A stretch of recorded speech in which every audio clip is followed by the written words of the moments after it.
my name is Lisa Heywood, and I'm delighted to welcome you to Callers Chat, an online space that I've created for callers to come together and chat about all things calling.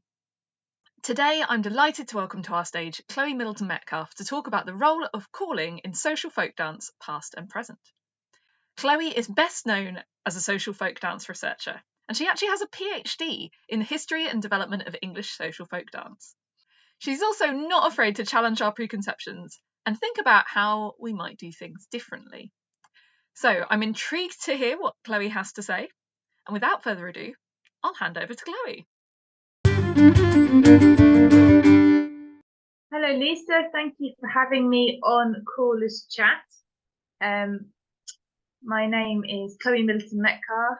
I call myself a traditional dance researcher, but I'm also a caller on a part-time basis with the family band. So I have experience calling at non-specialist dances, but not really in a folk dance club environment. Although I did do some good workshops with John Kirkpatrick at Chippenham, but that was quite a few years ago now on forgotten collective social dances. So that's my brief introduction. Today I'm going to talk about, I like the word brief, don't I? I'm going to talk about a brief history of English folk dance calling. So I was lucky enough to receive 3 years of funding for my PhD, which was the first to examine English social folk dance.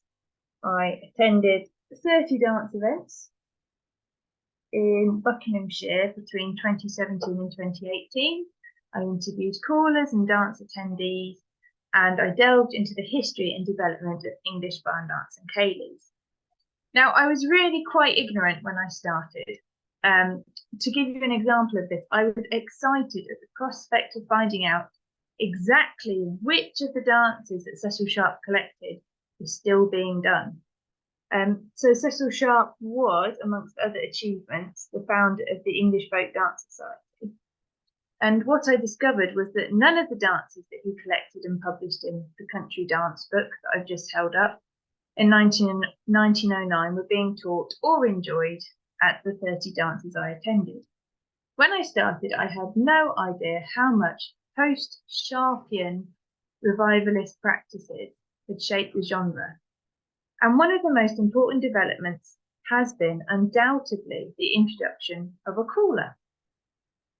When Sharp died in 1924, he left behind a revival which differed enormously from that which we experience today. You could learn folk dancing in a class, which was affiliated directly to the EFDS, as it was then. It's now the EFDSS. The classes ran on a schedule that coincided with the school year, and in the holidays, you could attend the vacation schools.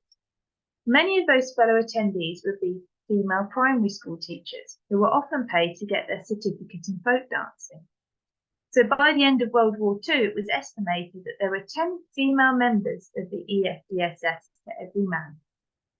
In your class, you might be working towards getting dances up to demonstration standards, and you might also be working towards your certificate, which was available in 3 levels.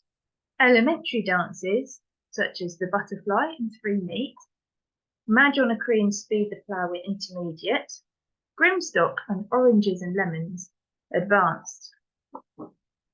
But Sharp's revival wasn't all hard work. As Douglas Kennedy, his successor, would later recall, Sharp insisted that there should be, side to side with the teaching, occasions when people should just get together for the fun of it, for the hell of it, and enjoy life. There were more informal folk dance parties where dancers would have danced the repertoire learnt in their classes. The concept of a folk band had not really come about yet, so the party music was provided by a solo violinist, or a pianist, or a brass band for large outdoor events, or by a gramophone, pumping out the recordings that Sharp supervised with an American brass band in 1914, and which I hope to share with you now. Some of that music kindly provided by the Library of Congress. And we are going to have a listen to one of my personal favourites, Black Mag. Here we go.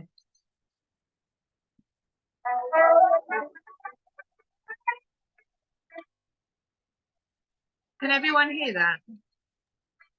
Not great. You'll need to share your computer sound like we did before. You can actually share your screen, well, just share the computer sound if you go into that share your screen window. I'm on it. I'm on it. Share sound. Here we go. So this is from the Library of Congress. And they have a brilliant, great blog post called Caught My Ear Dance Tunes in the National Jukebox. And this is Black Magic.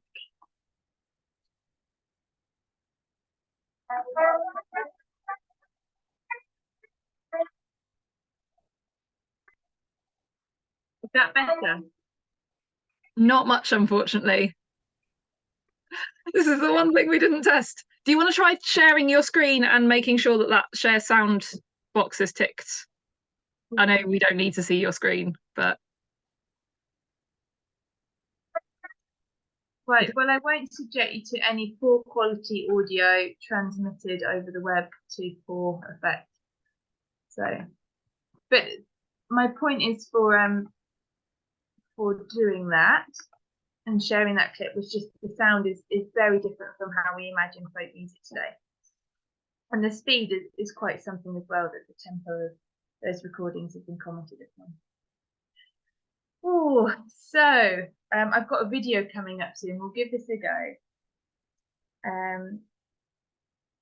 Two different sorts of dances made up the repertoire. There were a few simple long waist country dances which Sharp had collected, which made up the contents of his first country dance book. And there were his interpretations of the Playford collections, which make up the other 5 volumes of his country dance book. So a video made in 1929 of the EFDS elite team performing in New York shows the aspiration of many English folk dancers of that time. The team performed 2 social dances, a simple processional which segues into the first part of gathering peas cods. The dancers are notably uniform, performing the same simultaneous stepping which is markedly diverse. There is no plodding here. Right, let's go for it.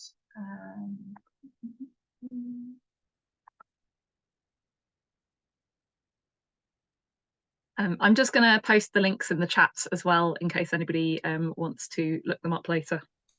Can you, Lisa, can you see my YouTube screen? Nope.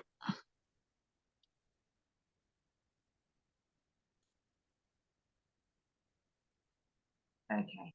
Now can you? Yes. Excellent. So for those that want to look this up later, you can see it's 1929, Morris dancing in New York, and Lisa's going to share the link.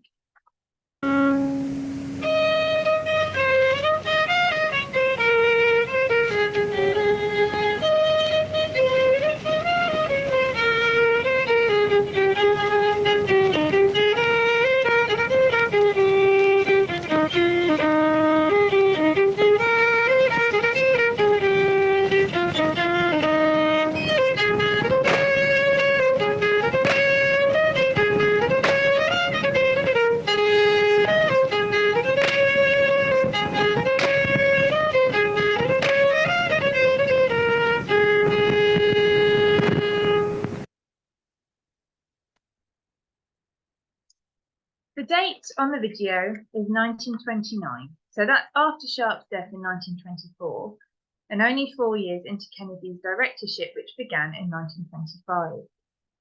Douglas Kennedy's changes, did not come into effect immediately. He first oversaw the creation of Cecil Sharp House and dealt with the consequences and bombing of World War II before turning his attention to remaking folk dance.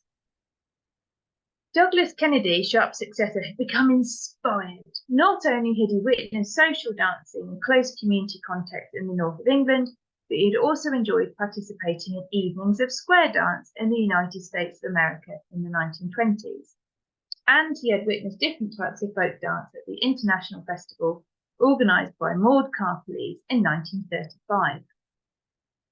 Kennedy encouraged the formation of folk dance clubs rather than classes, with an emphasis on dance parties rather than learning and demonstration. He abolished the folk dance certificate, and he strongly encouraged the teaching of collective traditional dances rather than the Playford repertoire. And he also encouraged the use of the dance walk, and there's a brilliant video of him teaching the dance walk on YouTube, and I'll share the link with Lisa if you want to look that up. And most importantly for this talk, he introduced the concept of calling to the English folk revival.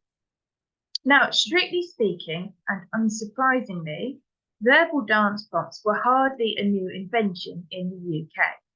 In the cavernous Palais de Danse, new novelty sequence dances, such as the Park Parade, were introduced with calling. The rival old-time dance revival used verbal calls for longer and more complicated quadrille dances, such as the Lancers. And something similar happened in the 18th century, when often it was the First Lady who decided which country dance figures to dance and would tell the other already assembled dancers her selection. But it seems to be American examples which Kennedy was originally seeking to emulate. Douglas and his wife Helen saw square dancing in Massachusetts in 27 and 28, courtesy of the Country Dance Society, which was then the North American branch of the English Folk Dance Society. And upon a return visit in 1937, Douglas and Helen saw square dancing in 10 states, including Ohio, Tennessee, and Chicago and Illinois.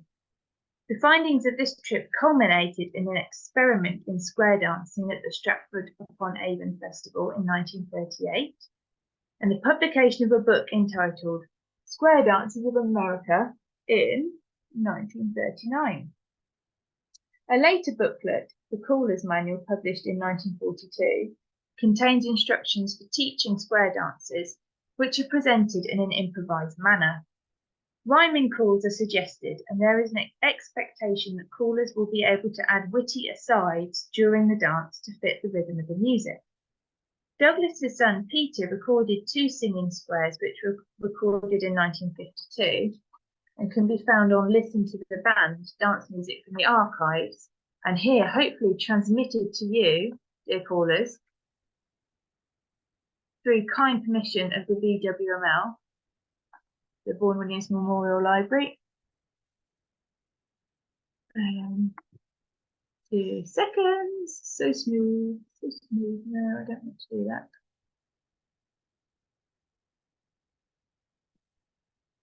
Lisa, can you hear this? Could you hear that, Lisa?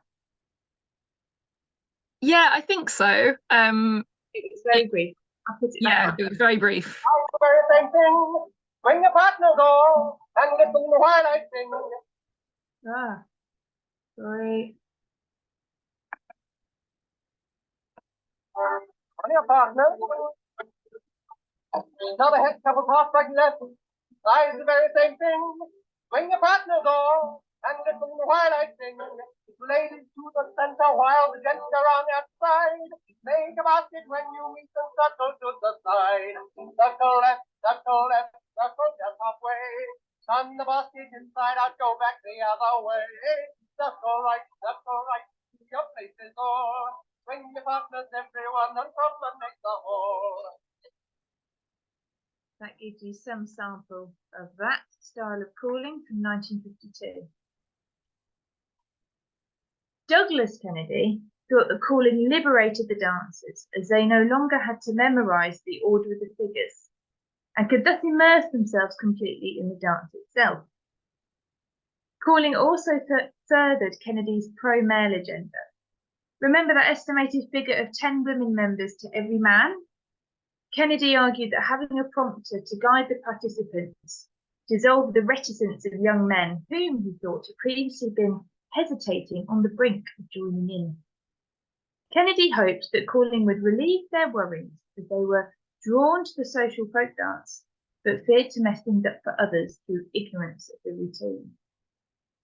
Kennedy was also keen to promote North American dances as one branch of English folk dance. And this was particularly true after then Princess Elizabeth and husband Prince Philip were photographed square dancing during their trip to Canada in 1951. Pictures of the royal couple were circulated in the British press, sparking a surge of interest in square dancing in England. In contrast to Sharp's preference for long-waist set dances, quadrilles were now highly prized by the EFDSS, and the organisation regularly published instructions for recently collected English square dances such as the Roos, Cumberland Square 8, Gotham Square 8 and the Nine Pins Quadrille. The EFDS used square dancing to promote English folk dance material in a fit of square dance enthusiasm, which belied any historical accuracy. Douglas Kennedy would write that in essence, square dancing is older than anything found in Playford, a veteran amongst the traditionals. Building upon false Sharpian notions of white English peasant culture preserved in America, the inclusion of American material and styles of calling was justified by Douglas Kennedy on the grounds of a homecoming. In his 1952 editorial, The Square Dance Comes Back, square dances are described as the American and Canadian versions of those old country reels and hornpipes. In this article, he invokes the iconic traditional Morris dancer William Kimber, then aged 79, as the pioneer of square dancing in England. Kennedy argued that Kimber agreed with him, that it is the sense and the purpose of these dances more than the figures and the style which are important. At the height of the square dance boom, Kennedy explained how his usage of the term square dance as an event name was not limited to dances in square formation. Instead, it embraced a wider sense of country tradition which extended to our traditional forms of English origin, in whichever formation evokes, quote, the same country magic. So the Kennedys encouraged the adoption of square dance calling to country dances. But the style which became dominant was not the complicated style demonstrated by Peter Kennedy's Jingle Bells, which you just heard, which is largely considered today to be an American approach. But a much simpler, prompting style predominated instead. Indeed, in square dances of America, the Kennedys emphasised that it is the simple calls which are the most important. It would be well at first to call essential directions only, they say, timing the call so that it anticipates the movement. Words that will ring true for every caller here, I'm sure. Interestingly, they also suggest that calling could be done by the leading man, a concept which is now entirely in abeyance, or by a special caller outside of the set, which is the practice which predominates today. The rollout of the caller went hand in hand with an expansion of the EFDSS, and the training of members of staff whose raison d'etre was to convert newcomers to folk dance. Few people know that there was financial support from the Ministry of Labour's Further Education and Training Scheme for servicemen and women at the end of World War II, and this allowed Douglas Kennedy to train EFDS field staff members. In his retrospective words, he was creating dance missionaries or minstrels, capable of taking over a region and guiding its development. In the 1950s and 60s, EFDS regional staff members such as Sybil Clark, Phil Rutter, Peter Dashwood and Tony Foxworthy led dances for many different organisations, inspiring new adherents to take up dancing, calling or playing music. The rollout of barn dances and ceilidhs coincided with a decline in formal dance provision. The dying days of the President's Dinner Dance, or the grammar schoolboy learning St Bernard's Waltz in preparation for his final ball. Barn dances equipped with a caller gave more people a chance to be involved with structured dancing, a go-to alternative to disco. The English caller model was so successful, according to Patricia Ballantyne, a Scottish researcher, that it was imported to Scottish ceilidhs following the English model in the 1990s. Although in Scotland, Lisa Heywood informs me, it's still more common for a member of the band to lead the dancing rather than having a separate caller. So all of this leads me to the somewhat inevitable question: how then has the practice and growth of calling affected the development of English social folk dance? Has it made us fixated on 8-bar repeating structures at the expense of other aspects of the dance? I went to a non-called Irish ceilidh in 2017, and there the dancers went through the progressive figure dance, which I think was Siege of Venice, at their own speed. Of course, we all had to wait for the slower dancers to catch up before we started off again, but it meant that old and young could complete the dance and have fun without the tempo being slowed down to something chronic. Can we imagine a regular folk dance event without a caller? Calling is considered to be central not only to non-specialist dancers, but also at the dance clubs which Kennedy established, something which might have surprised him. Dancers learning a dance without verbal prompts is consigned mostly to public demonstrations, which, unless you count Jane Austen dance groups, are few and far between.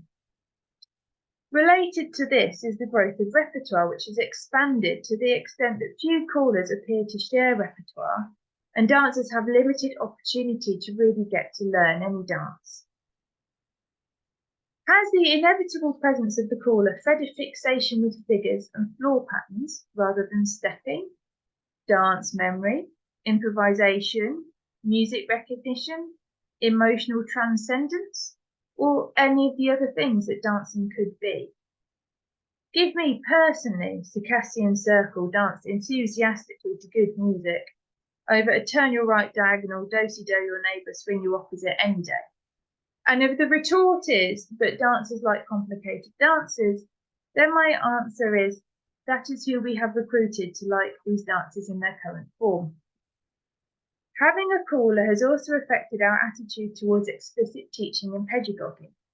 For those who want to have a deeper engagement with the dance form beyond non-specialist dances, key aspects of dancing such as footwork are rarely taught because there is a predominant caller mindset of introducing and leading through dances rather than teaching dancing. Sorry if I'm winding a few of you up here, but I've only got 2 paragraphs, so bear with me.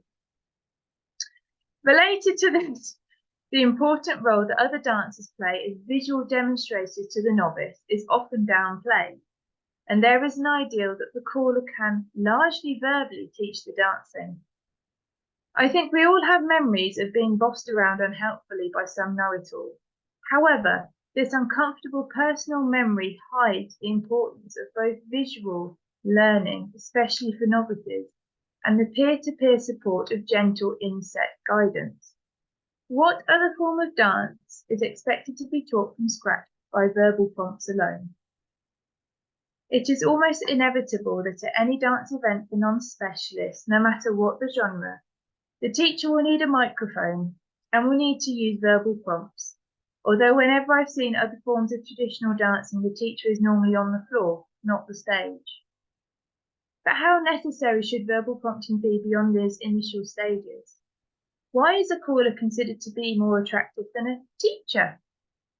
I feel that these are conversations that we should have, conversations which I hope will lead to a radical rethink of English social folk dance.